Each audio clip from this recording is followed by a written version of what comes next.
Right. 1, 2, 3. Recording. All right, Dos. Anything you want to get off your chest right away? What the hell? What's that, dude? Did you hear that? Just smacking the table. Trying to amp myself up. All right.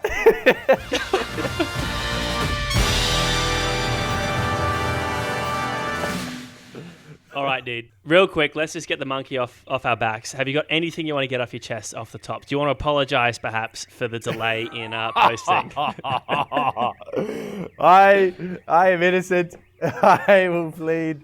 I don't know. Look, what mate, it it's my word against yours, and I've seen you on social media. You've got Jed, buddy, posting all these memes, making it sound like I'm the reason we're delayed, but that's not quite the case. And I'll state my case maybe at the end of the episode. I got nowhere to go. I literally sit around next to my computer just waiting for you to message me. That's my life. Well, look, in case you haven't already noticed, this one's coming out late. In fact, I'd say today is Wednesday.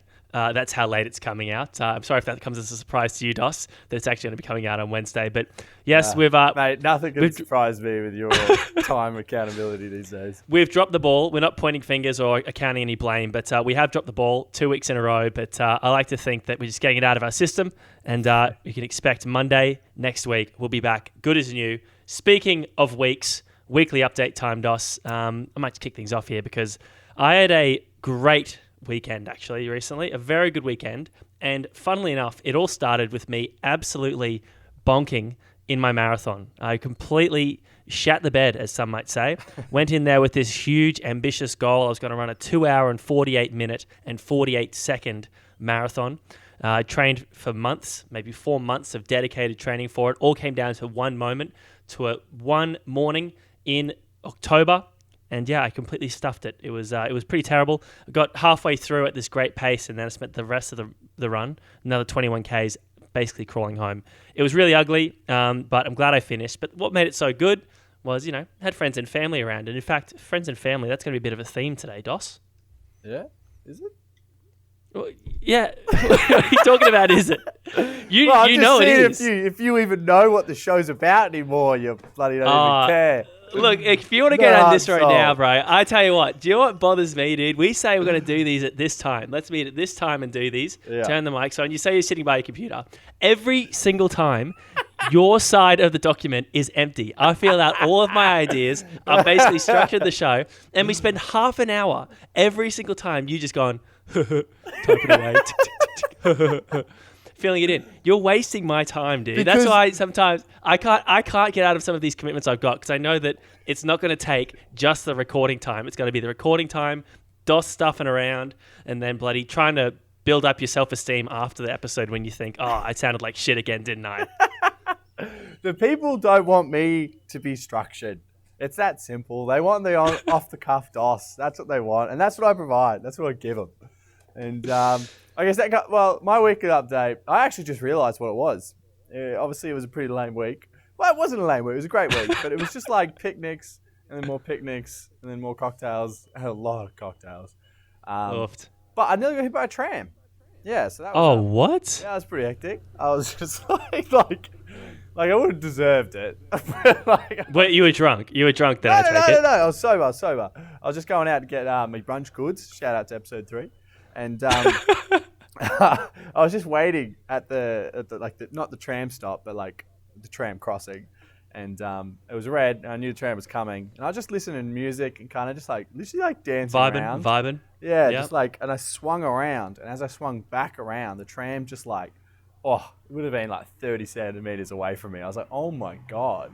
Like it was further off the track than I thought it was going to be. I know. Or the hang. Was it the hang of the car? The overhang. Yeah, I just didn't think of that. And old mate, he didn't care. He was just flying. And I was like, yeah, he didn't even honk. He didn't whatever bell jingle anything. He was like, fuck, this guy's gonna eat it, dude. He was like, I looked at this guy. I think he's asking for this. Yeah, I'm gonna do him a favor here. He probably has like every year he can hit one person, and it's coming towards the end of the year. He hasn't hit anyone. He was like, I can fulfill that quota here. Yeah. Here we go. Yeah, lockdown's costing him his quota, so he's like, all right, better try and get him when I can. Did anyone see? Was there a reaction, or were you just like, oh, yikes? No one saw, thankfully, because I would have looked retarded because I was just literally like dancing around. It was hit by a tram.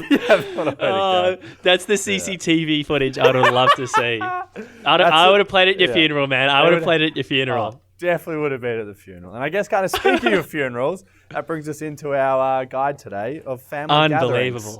Unbelievable. He's done it again. You're right. It's the road guide to family gathos. It's quite timely for us, but we're basically going to go through and we're going to talk about some of the great gathos, some of the awful gathos, things you should avoid, things you should definitely do and do quickly and make a scene about it.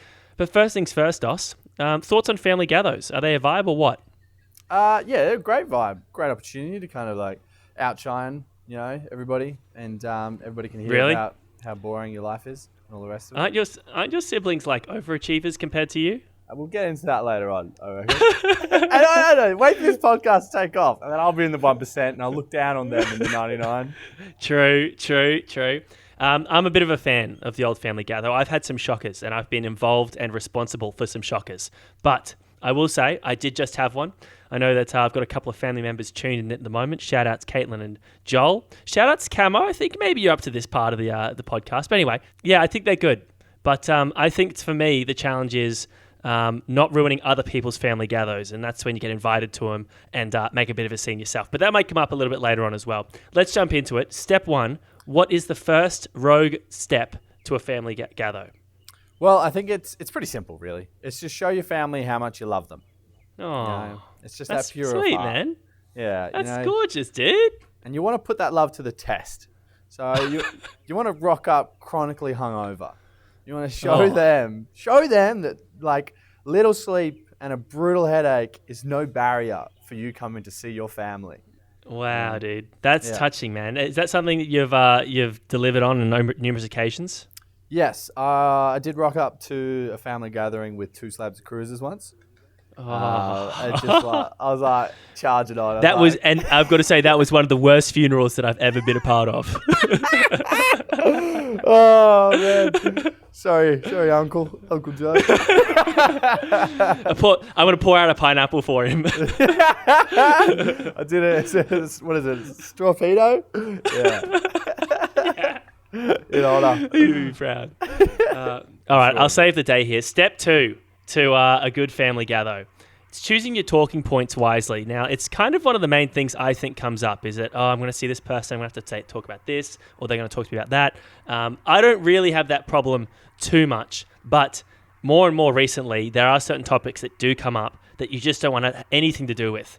For example, if you have to have a tough conversation about dropping out of uni and someone's pressing you about it, deflect it and throw your sibling under the bus. You know well and good what your siblings are up to. First thing you got to do is when someone starts pressing you about something wrong that's going on in your life, maybe you throw your cousin under the bus, maybe even throw an aunt or an uncle. Just get the heat off of you, put someone else in the bloody hot seat. Everyone will forget about your boring life and move on and carry on like that. The final tip here in choosing your talking points wisely is just do not engage in any COVID talk. That is the absolute worst, lowest common denominator chat. Unless someone's doing it tough and you need to be there for them, go for it. But if you're just going to be talking about talking points that have come up in the news or something you saw on Facebook, something like that, just don't do it. I would just straight up not engage. I would walk away. And if you're stuck in it and you can't get out, you just have to yes your way through it. Yep. Right. Okay. Fine. And get through it that way. If you can, pivot to an easier topic, one that maybe used to seem like a bad idea, like religion or politics even, and get your way out of the COVID talk. Because I swear to God, if I go to another event, let's just say that, and we're talking about COVID, count me out, dude. I reckon I would have nearly preferred a COVID chat than having to listen to that step 2. Oh my God, that just dragged. Oh, man. Jesus, dude. Our listeners are busy. They've got 10 minutes to get to this family function. They're trying to cram study here, and you're giving them bloody 5-minute monologue. They get to the point. Step 3 then. Carry on. Be the center of attention, people. If you're like me and you have vastly more successful siblings, then this is your chance to shine. Because it's not just mum on the phone bragging about what the rest of them are doing. You're there, and you can bring your banter to the forefront. And that way it doesn't give them a chance to brag about their high-paying job or, legitimate children. And, so great opportunity to really kind of get in the forefront of their uncles and aunties' opinions, and it's just a good opportunity to really show your skills. I think you might then disagree with my next step then, step 4. You're pretty critical of my step 2. You're very openly critical and perhaps even, needlessly over the top aggressive about your opinions. But step 4, under no circumstances should you get too drunk. No good can come of getting too drunk at a family gathering. Mark my words.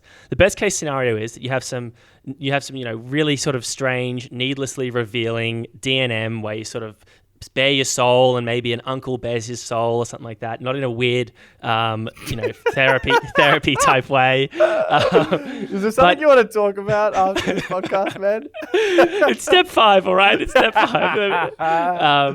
But you also just, you could, that's like the best case scenario if you're too drunk. The worst case is saying or doing something that gets you excommunicated from the family altogether.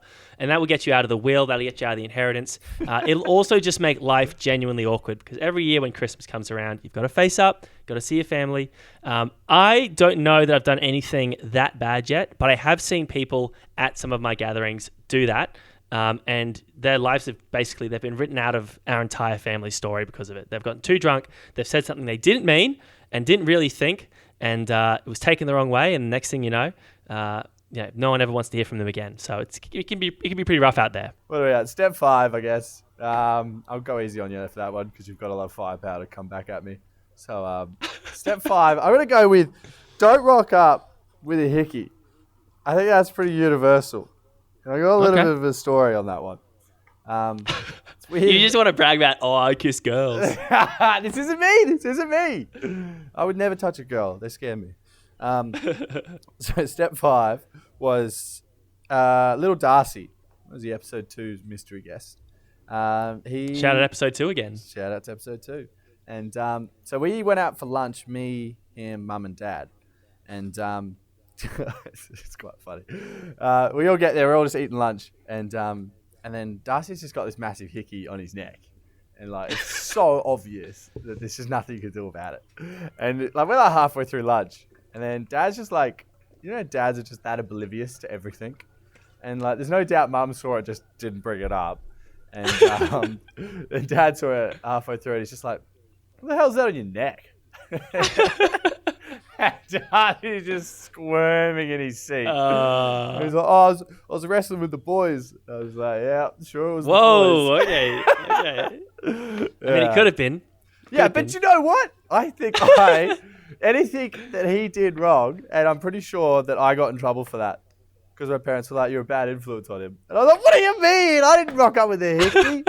I didn't give it to him, thank God.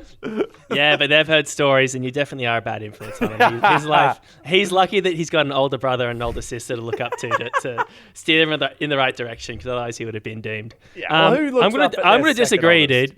I'm going to disagree with that. I reckon pulling up with a hickey or something like that, I think it gets everyone excited that you might actually be, moving towards having kids, maybe getting married, being a bit serious with someone. Oh yeah, if you twist it. Yeah, exactly. I think that's actually kind of a promising one. So for once, I'm gonna have to go with yes. Go Hickeys. You're pro hickey. # pro hickey. Well, there's your family gather guide. Hopefully, step 2 didn't bore you too much, like bloody someone thought. Mate, no one's listening now. So we can say whatever we want, and luckily no one is listening because our mystery guest today has got nothing to say, nothing of value, nothing to add. I'm essentially white noise, but I've accepted my role within the group. So. On that incoherent note, we have welcomed Scotty McGuinness to the show. Welcome to the show, Scott. First things first, we've introduced you as someone that has a lot of valuable information to share, as well as someone that is in the 1%. Oh, that's good. Tell us a little bit more about yourself. Let the people know who Scotty Mac is. Well, I don't know what this nonsense of being in the 1% is. I was a dole bludger alongside Hayden for the longest time. So living in your dad's bloody $1 million seaside apartment on the Alps or some shit. I paid rent too. I was not part of the 1%. He didn't buy me. Mummy's pocket. He didn't buy me a property, unfortunately. Out of mum's purse into dad's pockets. Dude, those pockets, they had holes in them. It was fucking horrible. So yeah, from your hand reaching down that deep. That's true. All right, Filling then my who money are you bags really up. then, Scott?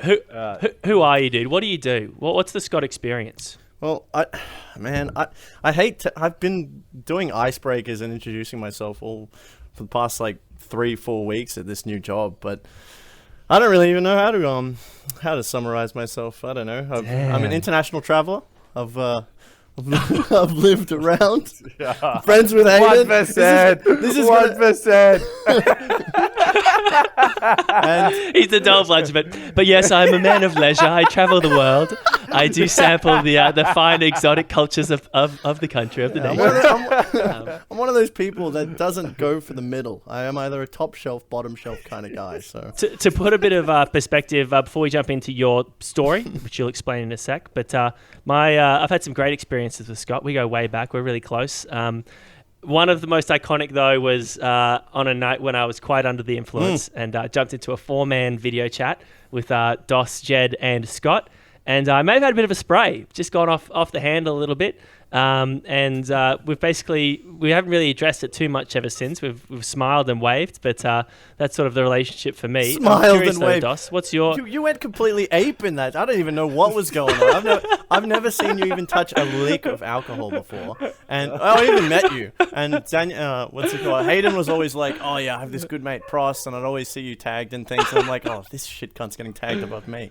But that is what it is. But finally I get introduced to you, and you're off the piss, and you're walking somewhere. I don't even know. It's just dark in the background, and I couldn't even put it into words. We're having a nice, pleasant chat. Me, I think Hayden, and I think Jed was in it. And I don't even know if I've met Jed, honestly. He's just everywhere too. But it's and you just insert No one has. you just insert yourself into this conversation, just start hurling abuse at me, saying that I'm apparently taking your spot as Hayden's friend. And I'm like, well, yeah, Well, I have. do you know what? If we could quickly address this, it's because you're always tagging him and stuff, bro, and I just need you to step off a little bit. Even today, I think I reacted to one of your tags. Bro, I think, Fight over me. I think You I don't have to fight over me. I honestly tagged you in something that was related to this story. All right, let's get back on track. Oh, what is this waffle? Scotty, Yep. This is the time of the show, the big call. We keep calling it mystery guest, but I think we want to rebrand it as the big call because we call on someone to tell us a time when they made a big call. And you basically tell the story, get to the climactic point. We'll say what we would have done in that situation. Then you let us know what actually happened. Scotty, What happened in your life? Well, I think the most case in point example of when I made, at least for myself, a very big call in my life was when, after I'd gone on exchange, I had a little bit of money left over. I don't ask me how I got that money in the first place, but 40 grand left over. Yeah, a little bit of money. just a little money to throw around. And I booked a trip. Went for like 2.5 weeks in Central America. That went great. And then I was like, oh fuck it, I have a little bit of extra money. I don't have to be back in Australia for a bit. I'll just go on a Euro trip for like 6.5 weeks. That'll be okay. Oh, yeah, as you did. Just a spur of the moment Euro trip. Anyway, around 4 weeks in, I'm in. Where was I? I think I was in Poland. I was in Krakow, and I was just leaving there and realized I couldn't buy any like food or drinks as I was leaving the airport. I was like, oh, that's a bit strange. Card kept getting declined. I was like, fuck it, it's probably Poland. Anyway, so I arrive in Budapest, or Budapest, whatever you want to say. And as soon as I get there, I have to pay for my accommodation. I was like, all right, yeah, let's boogie.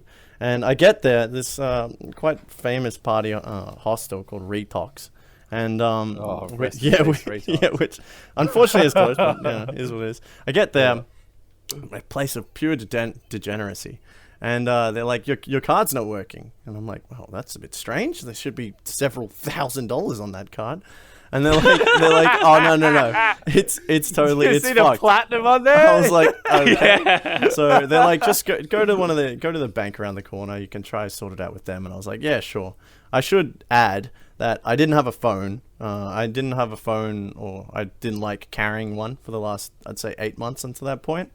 And I didn't have basically any form of technology. I was walking around using those what are they called, like internet cafes, to like if I needed to use the internet or anything. So, and if I needed to get to my hostel or all my traveling, I just had printed out pages in whatever language it was of direct. Sorry, what year was this? Of Google Map. What year was this? Google Map Mate, directions. This was probably last year. This is 2018. Yeah. What? And then yeah. Really? What? Yeah, I had like Google Map like directions, and they were all in like Polish or Czech or what. Anyway. So I go to the bank, and they're like, "Yeah, your card's been cancelled. It's not working." I'm like, "Oh shit. Okay, I need to call ANZ because."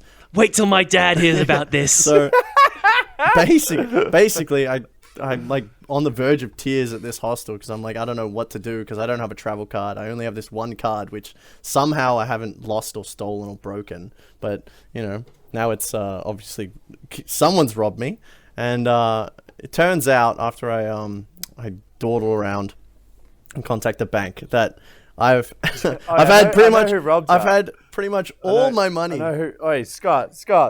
I know who robbed you. No, don't It say was Robin Hood. Oh. True. Good one, Hayden. That was a typical Hayden joke for you.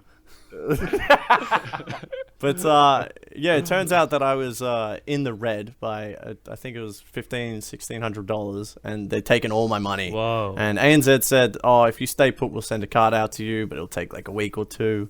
I was like, "Bro, I'm here for like 3 days. Like I have no money. I didn't have any cash. I think I had like 20 Polish zlotys or whatever." But yeah, so I was sitting there and I'm like, I can't even pay for my accommodation. What am I gonna do? And then the ANZ lady was like, "Oh, okay, I'm not supposed to do this, but I'll let you overdraw your account a little bit more, so you can withdraw just say $200 just to get by as like emergency money, and you can figure it out as long as you have some money to like live for the day." I was like, "Oh, thank you so much," but I still had over about 2.5 weeks left of this trip. Right, that's all booked. Everything's basically paid for besides accommodation, and I had the big call to make about whether or not I continue this trip or do I somehow, I don't even know, Morse code somehow reach my family and try get them to just, I don't know, buy me a house, apparently, according to Aiden. So, Your dad's probably got one he can sell real quick anyway. So. And for me, the big part of this trip was, it was something I was going out on my own. So I wanted to wanted to prove it. Okay, I've gone on exchange. I didn't haven't asked for shit from my family for like this entire time. So do I pull the ripcord and do I emergency sort of thing? And it was an emergency because that is great context. I was shitting bricks at that point, Actually, I wasn't even eating, so I couldn't even shit. So, yeah. Yeah, so in terms of big call, what would you guys do in that sort of situation? I don't know. That's pretty intense. And like, I don't know. Going off my experience in Budapest, which is cheating a little bit, that place is fucking intense. Like, I think I didn't just lose money there. I lost part of my soul. So, I think if you stay at Retox, you don't have a soul when you leave. So it's not not a part. They take the whole thing. Yeah. So I don't even know if it was expensive. I just know it was pretty damaging. I don't know. I probably would have simped to like friends maybe. If I didn't want to beg family, I might have like hit up one of my 1% friends, which according to this podcast there's plenty of them. And begged for like, I don't know, $500 to get me through. That's why you got to choose your mates. Choose your mates, mate. Yeah, that's it. It's all tactical. Yeah, so I think I probably would have done that, I reckon, because I don't know. I just love spending money. I don't have much money, but I just love spending it. I think that your coming of age story, that's a great little adventure you're on. That's pretty awesome. I'd have pulled the ripcord. I'd have just straight up dipped. If I was going to prove that I could do it myself, I reckon there's no finer dignity. Wait, how would you have got home without any money though? I had all my flights and everything was already booked, so I've already paid for all my travel. Yeah. So you could just move. I couldn't move anything. No. I like booked the cheapest, worst flight. And I should mention, I didn't ship anything back for when I went to America, so I had about 4 or 5 suitcases, and that's its own drama. But I had like 4 or 5 suitcases that I was lugging to each hostel, and like I was like, please don't anyone steal it or anything. It was just full of all my belongings, pretty much my entire life, like my Xbox and all that stuff. It's like, Oh, the essentials. Yeah, the essentials that I was on exchange for like 13 months, man. So, I brought everything with me from Australia, all my possessions, and I brought it with me all around Europe too. So in terms of changing the flights, I couldn't do it. You have to wait there. You physically can't get back to Australia or to wherever without. It's 2 weeks away. You have to survive for 2.5 weeks. You basically need to get money somewhere. Yeah, I can't, because in terms of as well switching the flights, just to even put in perspective, it's like where I was in Eastern Europe, then I need to fly to like Helsinki, get a transfer over to Qatar, and it's like I'm transferring 3 flights to get back home. And so I've heard like and each one swapping business class flights is more expensive as well. That would have been tough. No, they upgraded me for free, so that's fine, man. President's Club like membership, you get some benefits, right? Yeah, look, I got to go with DOS then. It's the friends route, and I've had friends hit me up as well, and I've sent them money. In fact, I've had past tour guides hit me up for money. I hope I'm not getting scammed, but one of the blokes that I did safaris with in Africa. I don't think Mario is paying you back. So hold up. So both of your guys... Shout out to episode 6. Both of your guys' advice would have been to be a coward and just pull the trigger and just ask. Whoa. Yeah, that is the coward's We're not route, asking mummy and daddy. No, we're not asking mummy and daddy. We're talking, we're friends. The homies, dude. The homies. Yeah, that's your day ones, your woes. That's cowering to their level. Go on then, Scott. Mate. Tell us what a real man would do, dude. Right. Given I've lived the neat lifestyle long enough that I could understand exactly how I was supposed to play this without, let's say, sacrificing my dignity. Oh, actually, no, take it back. I would completely sacrifice my dignity. What I decided was, fuck it, I've got, all I have to do is somehow pay for my accommodation, and which wasn't that much. All the hostels were like, just say, I don't know, like $5 to $10 a day. And then, all my travel was already done. So if I could manage to keep all my spending, if I could live off 2.5 weeks off like $40, I was like, I can do it. The rest of the money had to go towards accommodation. I couldn't change that. But yeah, I was like, if I can live off $40, then I can get through this. And I was like, well, I still want to go out, still want to like do everything. And I was like, fuck it. I'm just going to budget the hell out of this. So that's what I did, When you just wanted to live like a homeless person for once. Bro, I was in Retox. I was simulated. already living like a homeless person. So so basically... Yeah, so how did that go? How did that go for you, the 2 weeks? You made it through? For instance... Do you have any... I don't know what it is. I'm just cursed with good luck, I'd say. So when my first day there, after I paid for the rest of my accommodation there, I was kind of down on my luck, and they have this or they did, I should say. They have this bar on the ground floor, and it's like pretty much the entire hostel's built around this bar, and it's really famous. And they have this thing. It's like a Wheel of Fortune, and you pay like, I don't know, you pay like $5, and then you get 3 spins, and each spin either gives you fucking nothing, or you get usually a cocktail. And they had this thing, it was called Rainbow Road. It was like 30 or 40 shots. It fills the entire bar, and it's all vodka shots. So it's like basically a full bottle of vodka, and then they mix it up, and it's like a rainbow coloration. They pour it out, right? But it's basically you're shouting. It's worth like $200, and it's like shouting the whole bar around. And lo and behold, I won Rainbow Road twice. So, and I got some... You gambled. I thought you budgeted. You gambled, dude. You basically almost... Oh, no. It's a wrap. This is a wrap, dude. So, I can't believe it. You bloody had $40 and you're like, I just have to budget it out. And you freaking gambled, man. I don't want to hear anymore. So, and we've lost him. And we've lost him. It sounds like Dos has immediately just cut him off there. He's it's a wrap. Thanks for coming on, Scott. I do appreciate you taking the time. It's good to have you. I was going to offer a hear me out, but I feel like we've bored people to death this episode. I think it's best if we just wrap it up, put this in the past, and just kind of. Oh, actually, no. We need you a punishment for you. That's what we need. Yes. We do. Get on the Instagram and send some recommendations for a punishment for Pross. No, hang on. Stop. No, stop. Stop. I'm not getting punished. We've just agreed that there should be a punishment. Essentially what's happened is I might have been responsible for the delay to the podcast, possibly both weeks, but definitely this week. I've been doing great stuff. That's why I've been a bit scattered today. I've just got off the plane, like barely any sleep, having some good times in Brisbane. Don't want to brag. Sorry, other states where you can't do that. This is just, we've said we should agree, and I even suggested it, that from now on, if someone is responsible for holding up the podcast, there should be a punishment, and it should pop up either on the show or on the Instagram. I reckon we let the rogue people decide. I'll put up a poll if he should be punished straight away. Yes or no? Oh, no shot. I'm surviving that, dude. That is not fair. Have faith. No one is like, no. What person online goes, no. I don't want to see that. That's give a chance. No. Chance. I've come up with this suggestion, so I deserve credit, and I will not accept punishment for this particular situation. But anyway, send them through. Let us know.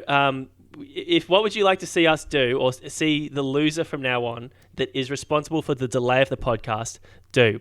It can't be too risque, because I do love my job, my real job that actually pays the bills. Unfortunately, your Patreon subscriptions haven't been coming through, all that expeditiously. No. But within reason, and we'll do it. We'll work it out. So from now on, that the person that stuffs it up gets punished. Yeah.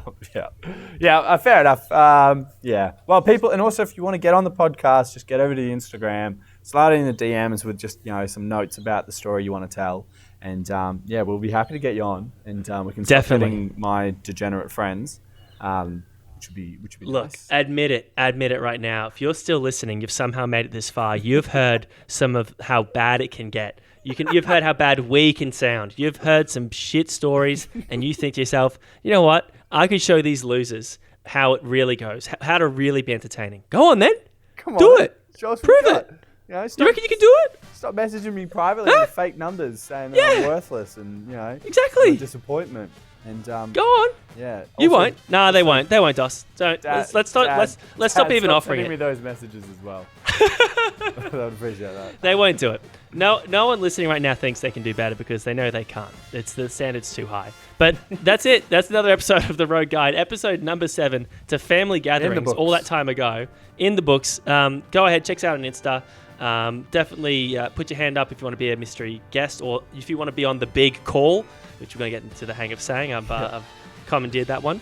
But yeah, a lot of fun. Really appreciate it. Sorry for the delay, but not really, because I had a great time.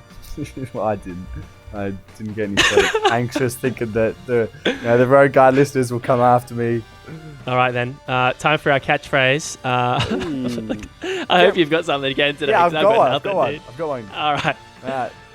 Don't forget to get rogue. Hey, how about that? Does that work? Bit catchy.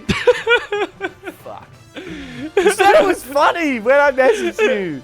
Don't turn on me now. Look, it's a wrap. It's a fucking wrap, dude. Let's get out of here. I need a drink.